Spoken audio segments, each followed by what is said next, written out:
Level പടം.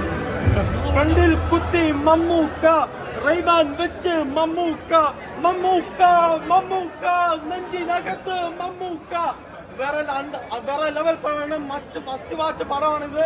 ഇത് സിയാഡി രാംദാസും സിയാഡി മ്യൂസിക്കും മേളിൽ വന്ന പടമാണ്. സിയാഡി ഡൊമിനിക്. ഓരോ സിനിമ കാണുമ്പോൾ എനിക്കുള്ള സിനിമയിലേക്ക് എന്റെ പാഷൻ ഫോളോ ചെയ്യാനുള്ള ഒരു ഇൻസ്പിറേഷൻ ആയിട്ട്. എന്താണ് നെഞ്ചിനകത്ത് എന്താണ് എന്ത് സംഭവം? മമ്മൂക്കയാ നെഞ്ചിനകത്ത് മമ്മൂക്ക, നെഞ്ച് വിരിച്ച് മമ്മൂക്ക.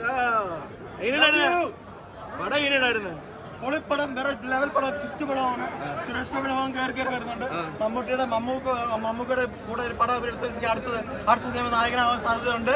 അപ്പൊ പിന്നെ ഷൈൻ ടോജൊക്കെ കുറച്ച് അണ്ടർ റേറ്റഡ് ആയി പോയി. ഡയലോഗ് ഒന്നും കൊടുത്തിട്ടില്ല, നശിപ്പിച്ച് കളഞ്ഞിട്ടുണ്ട്. ഷൈൻ ടോജൊക്കെ വേണ്ടത്ര അംഗീകാരം കൊടുത്തിട്ടില്ല. എന്നാലും പൊളിപ്പടമാണ്, വേറെ ലെവൽ ട്വിസ്റ്റ് പടമാണ്. മസ്റ്റ് വാച്ച് പടമാണ്. ഞെട്ടിച്ചോ? നമുക്ക് ഞെട്ടിച്ചു.